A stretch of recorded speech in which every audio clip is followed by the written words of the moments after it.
जय हिंद दोस्तों आज हम चर्चा करने वाले हैं व्यंजन संधि के नियमों पर। बहुत ही महत्वपूर्ण वीडियो है। ट्रिक से और व्याख्या से मैं आज आपको समझाने वाला हूं।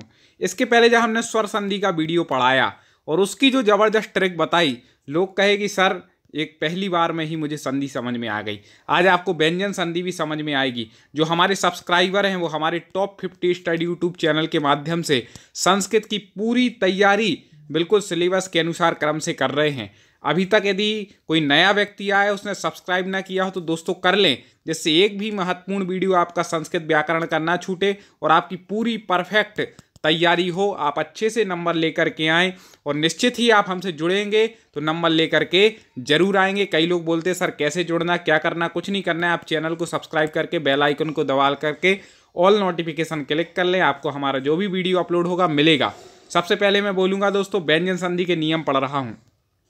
उसके पूर्व जिसने हमारे स्वर संधि के वीडियो को ना देखा हो जरूर देख लें। आप प्लेलिस्ट में जाइए, हमारी प्लेलिस्ट है संस्कृत व्याकरण ट्रिक नाम से जो प्लेलिस्ट है, उसमें आप जाइए। उसमें संधि, समास, उपसर्ग, प्रत्यय, शब्द रूप, धातु रूप सब वीडियो ट्रिक से मिलेंगे आपको। क्रम से देखिए और स्वर संधि का वीडियो पहले देखिए, इसके बाद व्यंजन संधि का देखिए। तो व्यंजन संधि कई लोगों को कठिन लगती है, आज हम बहुत सरल तरीके से पढ़ाने का प्रयास करेंगे। आप जुड़े रहें और पढ़ते रहें। वीडियो को दोस्तों लाइक जरूर करें। कई लोग बोलते हैं कि सर हमें स्वर संधि आसानी समझ में आ जाती, ट्रिक भी आ गई, लेकिन व्यंजन संधि के इतने सारे नियम हैं कि समझ में नहीं आता है, क्या करें? टेंशन नहीं लेना है। सबसे पहले तो संधि में टेंशन नहीं लेना है। व्यंजन संधि में आपको एक चीज़ समझनी है कि प्लस के इस तरफ व्यंजन होगा नियम से, ठीक है?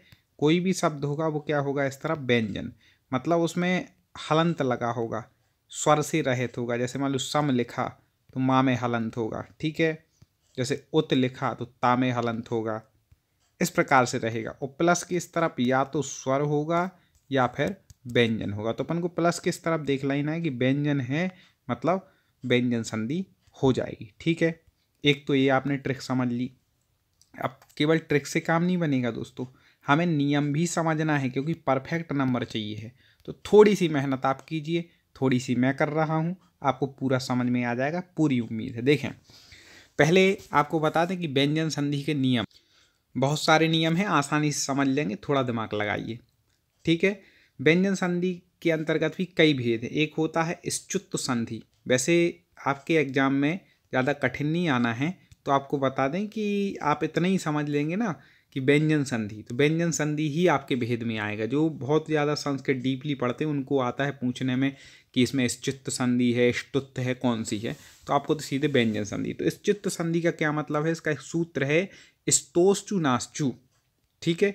इस सूत्र से होती है स्तुत्व संधि। इसमें क्या होता है देखो, जब सा या ता वर्ग, आपने वर्ग तो देखे होंगे, का वर्ग कचट तप होते हैं ना, का खगा घाएगा, चा छा जा झाया, टाठा ढाढ़ा, ता था दा धना, पा फा वा फा मा, ये 5 वर्ग होते हैं। इनको आप दिमाग में बैठा लें, उसी के बाद ये वीडियो पढ़ें, नहीं तो कोई पढ़ने से मतलब नहीं होगा, ठीक है? इसलिए आप वो बैठा लें मन में।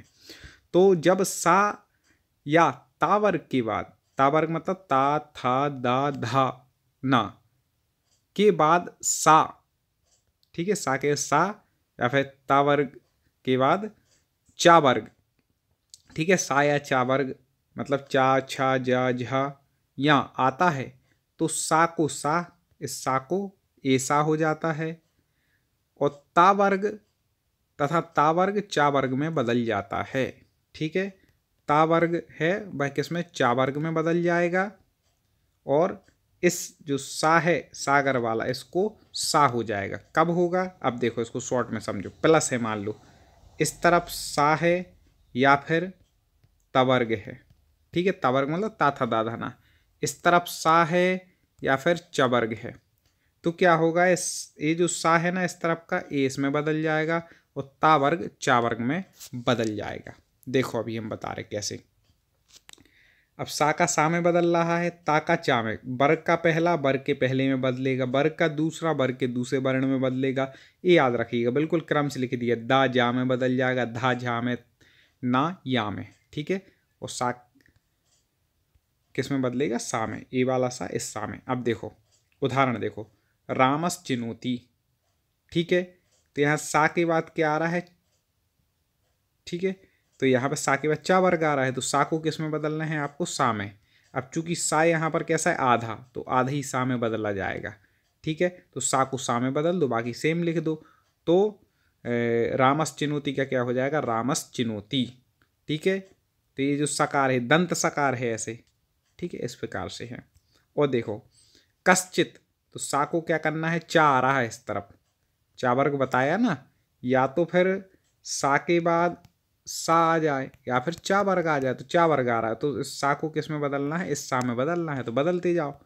कश्चित कश्चित। अब आपको एक और चीज़ याद रखना पड़ेगा कि आपको पता है भाई कश्चित ऐसा लिखा जाता है, ऐसा तो लिखा नहीं जाता ये वाला सा, तो आप अपने आप पहचान जाएंगे। अब इसमें पूछे कश्चित में कौन सी संधि है, तो अब बीच में देख लेंगे कि भाई आधा सा आ रहा है, सा का सा व्यंजन संधि में होता है, तो एक तो ऐसे लगा लेंगे। कश्चित का संधि विच्छेद पूछेगा तो आपको याद रखना है नियम कि जब सा हुआ है तो मतलब समझ लेना पहले ए सा था, तो कस प्लस चित। ठीक है, और विच्छेद उसने दे दिया और संधि पूछ रहे हैं मान लो, तो आप आसानी से पहचान जाएंगे कि सा के बाद चा आ रहा है तो इसको सा में बदलना है और कश्चित ऐसा लिखा जाता है ऐसे। निस धन छल, तो निश्चला हो जाएगा। ठीक है, निस्धन छला। बालकस धन सेते कई बार पूछा गया है, बालकस सेते, सा के बाद सा आ रहा है तो इसको इस सा में बदल देना है, आधा है चूंकि आधा ही रहेगा। व्यंजन संधि है इसलिए इस तरफ व्यंजन होना है प्लस के इस तरफ, हर उसमें हलंत लगा होगा। देखो इस सा में भी हलंत था, इसमें भी, इसमें भी, इसमें भी, ता में भी हलंत है, ना में भी हलंत होगा। हलंत मतलब व्यंजन होगा। ठीक है, क्योंकि व्यंजन संधि का दूसरा नाम है हल संधि। ठीक है, स्वर संधि का पढ़ाया था ना अच संधि, वैसे व्यंजन का क्या है, हल संधि। ठीक है, ऐसे याद रखिएगा। सच्चरितम, ता का हो जाएगा, चा वर्ग होता है ना, तो ता पहला वर्ग का है तो चा हो जाएगा, तो क्या हो जाएगा, सत धन चरितम सच्चरितम। शत्रुन धन जयति, अब ना का क्या होना है, पंचम वर्ण इसमें का हो रहा है या, तो शत्रुन चनति, याद रखिएगा। तज्जन छवि तच्छवि, रामस धन सेते रामस सेते, बिल्कुल वही नियम लग गया। तो आपने एक नियम समझ लिया भैया कि अपन को क्या करना है, सा को इस सा में बदलना है और इसी के साथ ता वर्ग को चा वर्ग में बदलना है। ठीक है, आगे देख लेते हैं। इष्टुत्व संधि, इसका सूत्र है इष्टुनाष्टु। ये आपके लिए सूत्र याद करना जरूरी नहीं है, वो नहीं पूछा जाएगा, बहुत ज़्यादा डिटेल में जब होता है तब पूछा जाता है, फिर भी देखें।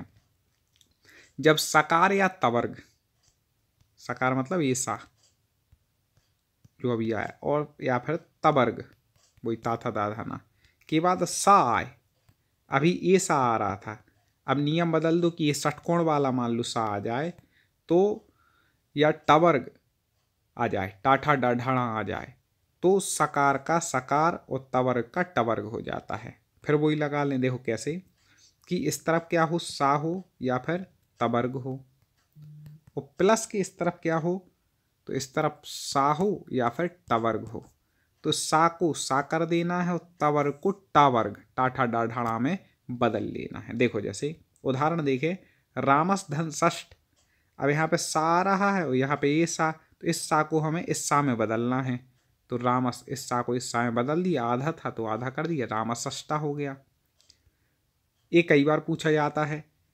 तत् धन टीका, अब ता वर्ग को हमें किस वर्ग में बताया, टा वर्ग में, तो इसका पहला ये है तो इसका ये है, आधा है तो आधा रहेगा, तो यहाँ पे तत् प्लस टीका, तो ता का हो जाएगा टा, तो क्या बनेगा टट्टी का।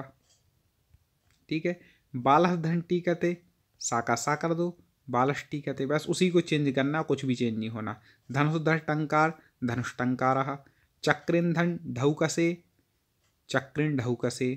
उत्धन डयन, ये भी कई बार पूछा जाता है, तो उड्डयन, ता के बाद क्या आ रहा है, डा आ रहा है, तो पंचम वर्ण करना है तो डा हो जाएगा, तो उड्डयन यहाँ पर बन जाएगा। इस प्रकार से आप लगा सकते हैं, दो नियम हो गए दोस्तों। ठीक है, और बाकी इसके जो अभी हम विसर्ग संधि और पढ़ा देंगे ना, तो तीनों में इतना अच्छा डिफरेंस बताएंगे स्वर व्यंजन और विसर्ग में कि आपको दिक्कत ही नहीं होगी स्वर व्यंजन विसर्ग पहचानने में, तो ये गारंटी है। ठीक है, लेकिन पहले पढ़ लो दोस्तों, फिर उसको अंतर को समझ पाएंगे। आप कोई जादू की घूटी नहीं पिलाएंगे कि आप अपने आप समझ जाएं, थोड़ा तो पढ़ना पड़ेगा। जस तो संधि देखें, जस संधि के दो भेद हैं। ठीक है, जस तो ये सब कुछ व्यंजन के अंतर्गत ही आएंगी, कोई अलग नहीं है, व्यंजन ही है। ठीक है, अब देखो इसका सूत्र है झलाम जसवंते। ठीक है, जस संधि का या पदांत जसस्त सूत्र क्या है, झलाम जसवंते।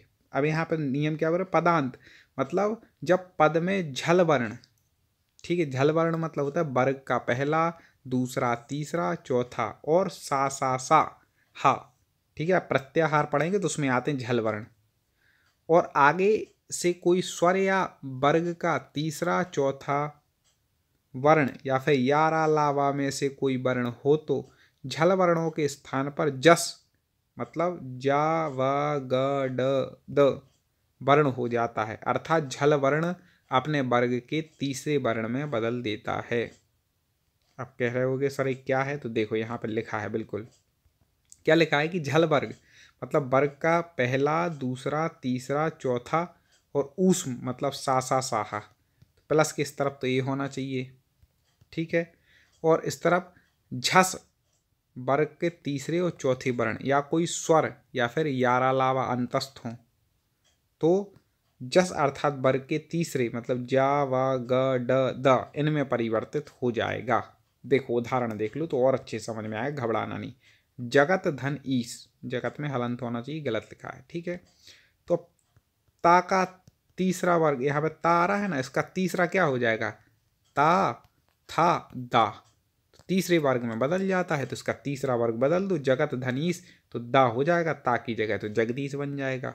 और देखो बाक धन ईसा, अब का वर्ग का तीसरा वर्ण कौन सा है अपन को तो वो देखना है, तो का के बाद खा और गा है तो इसको गा कर दो, आधा का है तो आधा गा कर दो और ई की मात्रा लगा दो तो बागीसा बन जाएगा, बड़ी की मात्रा। अच धन अंत, चा वर्ग का तीसरा वर्ण कौन सा है, चा, छा और जा, तो जा में बदल दो चा को तो क्या बन जाएगा, अजंत बन जाएगा। आ इसमें पूरा मिल जाएगा, चा का जा हो गया तो पूरा हो गया तो अजंत बन गया। तीसरा वर्ण करना है आपको तो उसी वर्ग का, बस याद रखिएगा। तत् धन एवं, ता वर्ग का तीसरा वर्ग क्या है, दा है तो तद्वेवम हो जाएगा, तदेवम हो जाएगा। दिक धन ईसा, का वर्ग का तीसरा क्या है, गा है तो दिगीसा हो जाएगा। चित धन आनंद, ता का दा हो जाएगा चिदानंद, बिल्कुल वही। सुप धन दंत, पा वर्ग का तीसरा वर्ण क्या है, पा फा वा तो बा हो जाएगा तो क्या हो जाएगा, सुबंत। कृत धनंत कई बार पूछा गया, कृदंत, ता का हो जाएगा दा, तीसरा वर्ग। सत धन धर्मा, सद्धर्म, सद्धर्मा हो जाएगा, ठीक है। सत धन आचारा, सदाचारा हो जाएगा, कई बार पूछा गया। तो ता का क्या हो रहा है, दा हो रहा है, मतलब प्रत्येक वर्ग का प्लस किस तरफ जो आ रहा है ना उसका तीसरा वर्ग करना है अपन को, ये क्या हो जाएगी, झल संधि हो जाती है। आगे देखें और देखें नियम, बहुत सारे नियम है। सबसे कठिन संधि है तीनों में व्यंजन संधि, ठीक है, लेकिन इसकी पहचान सबसे सरल है कि प्लस के इस तरफ हलंत लगा होता है, व्यंजन होता है, ठीक है, वो याद रखिएगा। और देखो आपदांत जसस्त, सूत्र क्या है इसका, झलाम जस जसी, ठीक है, सूत्र से होती है संधि, लेकिन आपको सूत्र महत्वपूर्ण नहीं है, जो हम पढ़ा रहे हैं वो बस आप समझ लो तो काम में हो जाएगा। झल मतलब वर्ग के पहले, दूसरे, तीसरे, चौथे ऊष्म वर्ण, इसको क्या कहते हैं, झल। और जस मतलब वर्ग के तीसरे और चौथा वर्ण जस कहलाता है। हम क्यों बोल रहे हैं महत्वपूर्ण नहीं है, जब हम अलग से संस्कृत वालों के लिए विशेष पढ़ाते हैं डिटेल में तब उसके लिए महत्वपूर्ण है। आप लोग जो सामान्य पढ़ रहे हैं उनके लिए इतना नहीं, उनके लिए व्यंजन संधि पहचानना जरूरी है। तो वर्ग के पहले, दूसरे, तीसरे, चौथे वर्ण उस इनको कहते हैं झल, और जस किसको कहते हैं, वर्ग का तीसरा और चौथा वर्ण, ठीक है। मतलब आपदांत झल वर्णों के बाद जस वर्ण आने पर, मतलब इन वर्णों के बाद ए आने पर झल का जस हो जाता है, मतलब जो ए वर्ग हैं वो इसमें बदल जाएंगे, ठीक है। झल आप समझ गए, पहला, दूसरा, तीसरा, चौथा प्रत्येक वर्ग का ऊष्म वर्ण सा, इसको तीसरे और चौथे में बदलना है, तो झल प्लस जस, तो झल का क्या हो जाएगा, जस में हो जाएगा। देखो जैसे अब एक एक उदाहरण से समझिए आराम से, सबसे कठिन चीज पढ़ रहे आप समझ लें संस्कृत की, व्याकरण की, ठीक है। देखो कैसे, सिद्धन धी, सिद्धन धी तो क्या हो जाएगा, सिद्धि, झल का उसमें, ठीक है, जस में बदलना है, झल के बाद झस आ रहा है इसलिए। अब देखो लब धन धा, तो इसका क्या हो जाएगा, बा हो गया, तीसरे वर्ग में बदल दो, पा फा वा, तीसरा है कि नहीं शब्द, इस प्रकार से यहाँ पर तीसरे में हमें बदलना है। अब ता था दा, दा आता है ना तो धा की जगह क्या हो जाए, दा, तीसरे वर्ण में बदलना है उसी पर। भा का तीसरा वर्ग क्या है, बा है, क्रोध धा, ठीक है, ता था धा, ता था दा, तो यहाँ पर भी धा को किसमें दा में बदलेंगे, तीसरे वर्ग में बदलना है, क्योंकि जस मतलब आपको क्या बताया है, वर्ग का तीसरा चौथा वर्ण। लब धन धुम, तो भा का भा वर्ग, भा किस में आता है, पा वर्ग में, तो इसका तीसरा वर्ण कौन सा है, तो पा, फा, वा, तो इसको बा में बदल दो तो लब धुम बन जाएगा। ठीक है, तो आप इसको सरल पहचान लेना, किसी शब्द में बीच में आधा शब्द जुड़ा है तो वहाँ पर कौन सी संधि है, व्यंजन संधि है। इसमें ये उदाहरण याद रख सकते हैं। ठीक है, इतना ही महत्वपूर्ण है, ज़्यादा डिटेल में नहीं घुसना है। चर्त संधि खरीच सूत्र से होती है। देखो इसका क्या है, झल वर्णों से परे खर वर्ण, खर वर्ण कौन से हैं, वर्ग के पहले दूसरे तथा सा के आने पर झल के स्थान पर चर्ग, चर मतलब वर्ग के पहले तथा सा वर्ण हो जाते हैं। देखो क्या बोल रहे हैं कि प्लस के इस तरफ क्या हो, झल वर्ण हो, झल वर्ण मतलब वर्ग का पहला दूसरा, ठीक है, और सा के स्थान के आने पर मतलब प्लस की इस तरफ ए हो और प्लस की इस तरफ क्या हो, खर वर्ण। ठीक है, तो उसको क्या हो जाएगा, चर वर्ण हो जाएगा, मतलब पहले वर्ग के पहले और सा वर्ण हो जाते हैं। उदाहरण से और अच्छे से समझ में आ जाएगा। हम नियम समझें फिर उदाहरण देख लें। वैसे आपको बताएं कि हम फिर समझ लें, हम निगमन विधि से पढ़ रहे हैं, क्योंकि इसमें पहले क्या होता है, नियम फिर उदाहरण, तो वो ही अभी पढ़ा रहा है उस विधि से। थोड़ी कठिन होती है लेकिन समझ में। देखो यहाँ पर आगे सरल है बिल्कुल, सद धन का रहा, ठीक है, दा, दा को अपन ने किस में बदल दिया, ता में बदल दिया, क्योंकि यहाँ पर क्या आ रहा था, का आ रहा था। ठीक है, तो उसको बदलना है, तो सद धनकारा का क्या हो जाएगा, सत्कारा। सबसे पहले आपको एक चीज समझनी कि शब्दों का ज्ञान होना चाहिए। ठीक है, सदकार आप लगा लेंगे, कोई शब्द नहीं होता, इससे संबंधित क्या होता है, सत्कार होता है। लव धन स्यते, तो इसका बन जाएगा लपस्यते। मैं सोच रहा हूँ एक शॉर्ट वीडियो और ले आऊँगा आपके लिए स्वर संधि का, ये डिटेल वाला हो गया जिसमें आसानी से बता देंगे, शॉर्ट में आप क्या पढ़ लो, लेकिन पूरा पढ़ना भी जरूरी है। उद्धन पन्ना, तो दा का यहाँ पर अपन ने ता किया था, तो यहाँ पर भी ता कर दें तो हो जाएगा उत्पन्ना। ठीक है, क्योंकि ता था दा इसी वर्ग का तीसरा वर्ण है, तो इसको पहला वर्ण करना है, आया था ना नियम कि तीसरे को पहला करना है। इस प्रकार से यहाँ पर हो जाएगा, तीसरे को पहला कर दिया अपन ने। ठीक है, तो दा जो वर्ग है इसको अपन ने दा को क्या कर दिया, ता कर दिया। आगे देखें उद्धन स्थानम, तो दा का क्या कर रहे हैं, ता कर रहे हैं, तो उत्थानम हो जाएगा, उत्धन थानम, स्थानम कर दिया तो उत्थानम। युद्ध धन सा, तो क्या हो जाएगा, धा को यहाँ पे क्या करना है, ता, तो युत्सा हो जाएगा। तद धन परा, तत्परा हो जाएगा। और दिग धन पाला, तो क्या हो जाएगा, गा का खा गा, ये तीसरा वर्ग है, इसको पहला करना है, तो गा का क्या हो जाएगा, पहला का, तो दिग धन पाला क्या बन जाएगा, दिक्पाला बन जाएगा। कुछ हम संधि का अलग से एक वीडियो लाएंगे प्रैक्टिस सेट, जिसमें संधि विकसित होंगे तो और आपको आसानी होगी। लेकिन आज आपने यदि थोड़ा सा भी समझ लिया ना तो आपका बहुत सारा कंप्लीट हो गया कि व्यंजन संधि सबसे कठिन है, इसके नियम बहुत ज़्यादा हैं। अनुस्वार संधि ये सरल है, मौनुस्वार है, इसका सूत्र है, बिंदी को कहते हैं अनुस्वार, माँ का इसमें उच्चारण स्थान होता है। देखें जब पदांत में मतलब पद के अंत में माँ के बाद कोई हल वर्ण, हल हमने पहले बता दिया था, व्यंजन वर्णों को क्या कहते हैं, हल वर्ण आता है, तो माँ का अनुस्वार, अनुस्वार मतलब बिंदी हो जाता है। मतलब यहाँ पर क्या बोलना चाह रहे हैं कि माँ के बाद प्लस के इस तरफ माँ होगा, इसके बाद कोई भी व्यंजन आ जाए तो इस माँ को हम क्या कर देंगे, बिंदी कर देंगे, सीधी बात यह है। देखो माँ के बाद कोई भी शब्द आए तो बिंदी लगा देना। रामम धन बंदे, माँ के बाद ये हल वर्ण आ रहा, व्यंजन आ रहा है, तो रामम बंदे, व्यंजन आए, कोई भी व्यंजन आ जाए। शिवम धन पूजयति, शिवम पूजयति, ऊपर बिंदी, माँ की बिंदी करते जाना, याद रखिएगा। फलम धन पतति, तो फलम पतति, माँ की बिंदी कर दो, अनुस्वार कर दो बस। गुरुम धन नमति, गुरुम नमति, सरल है। माँ को हमें क्या करना है, इस तरफ कोई भी व्यंजन हो प्लस के इस तरफ माँ हो वो हलंत, तो उसको बिंदी लगा देना, बस हो गया। अब देखें अनुस्वार पर्ण सवर्ण संधि, इसको देखें। अनुस्वारस्य यई पर सवर्ण, मतलब मौनुस्वारा सूत्र से किए गए अनुस्वार के बाद, अभी अपन ने जो मौनुस्वारा सूत्र से अनुस्वार किया था ना ए, ठीक है, यदि य मतलब सा हा को छोड़कर सभी वर्ण हो तो अनुस्वार को पर्ण सवर्ण मतलब उत्तर पद के आदि में स्थित वर्ग का पांचवा वर्ण हो जाता है। ठीक है, यदि मान लो अभी तो बोल रहे थे कि इस तरफ कोई भी व्यंजन आ जाए, अब कह रहे हैं कि इस तरफ यदि सा हो गया है ना तो वर्ग का पांचवा वर्ण कर देना है हमें। ठीक है, जो वर्ण है उसी वर्ग का पांचवा वर्ण, जैसे उदाहरण से समझ लो, कोई दिक्कत नहीं।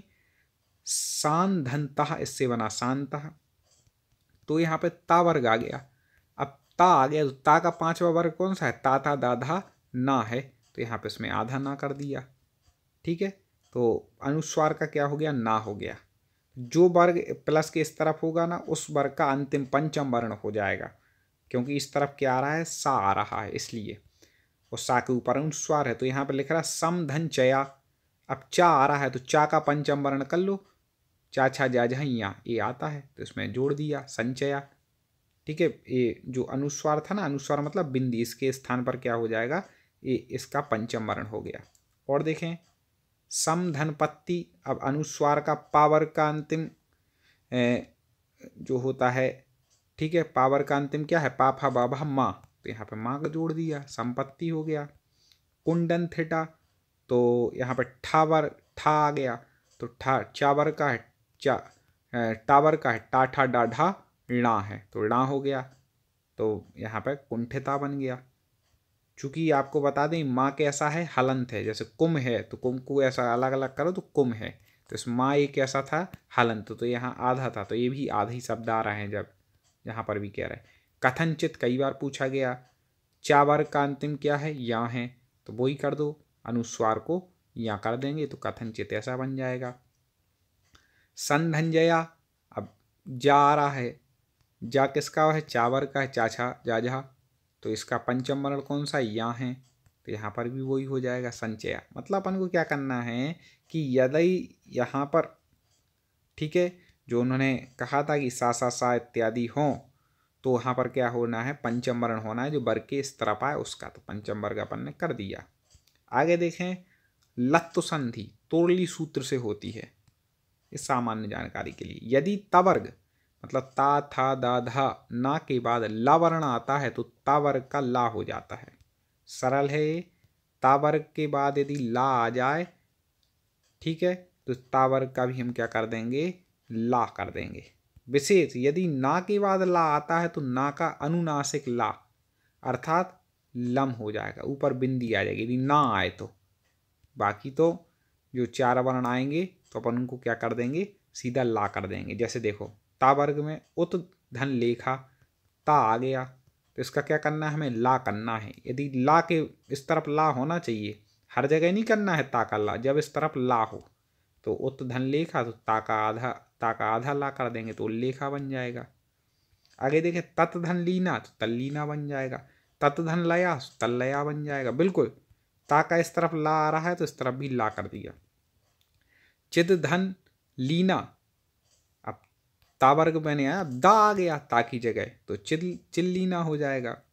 धीमान धन लिखती, अब हमने क्या बताया था, यदि ना आ जाए तो हमें ऊपर बिंदी रख देनी है, अनुस्वार कर देना है, बाकी सब में वही शब्द जोड़ देना जो है इस तरफ प्लस के इस तरफ। तो धीमान धन लिखती तो धीमन लिखती ऊपर बिंदी हो गया। विद्वान धन लिखती तो विद्वन लिखती। ठीक है, इस प्रकार से ना आ जाए तो बिंदी रख देना, बाकी जो वर्ण आ रहा है ता वर्ग के बाद उसी वर्ण को डबल कर देना आधा। इस प्रकार से समझ गए होंगे आप, हमें उम्मीद है अच्छे से आ रहा होगा धीरे धीरे। कई मित्र सोच रहे होंगे सर अभी कितने नियम हैं, तो जितने महत्वपूर्ण थे उतने ले लिए, लगभग पूरे कवर हो गए हैं। ठीक है, चिंता मत करो आप इस वीडियो को कम से कम 2 बार पढ़ना। और मैं एक और बात आपसे कह रहा हूँ कि मैं एक वीडियो और लाऊंगा, केवल 5 मिनट का होगा, जो उसमें हम फिर व्यंजन संधि समझेंगे। अभी हमने विस्तार से समझी, इसकी सबसे बड़ी ट्रिक हमने पहले बता दी थी। प्लस की इस तरफ हलंत वर्ण होगा, मतलब व्यंजन होगा, इस तरफ स्वर या व्यंजन होगा, उससे आप पहचान सकते हैं। और आपने स्वर और विसर्ग संधि को अच्छे से पढ़ लिया ना, तो व्यंजन तो अपने आप आ जाएगी, इतने सारे नियम की टेंशन नहीं रहेगी दोस्तों। तो आप पहले हमारे द्वारा तीनों संधि को पढ़ लो, स्वर और पूर्व रूप पर रूप हम पहले पढ़ा चुके हैं। व्यंजन ये हो गया, इसके बाद विसर्ग, इसके बाद तीनों का एक कॉमन वीडियो लाएंगे 5 मिनट का, तो सब क्लियर हो जाएगा। बिल्कुल निश्चिंत होकर के पढ़ें, आपके पूरा सिलेबस के अनुसार हम पूरी तैयारी आपकी कराएंगे।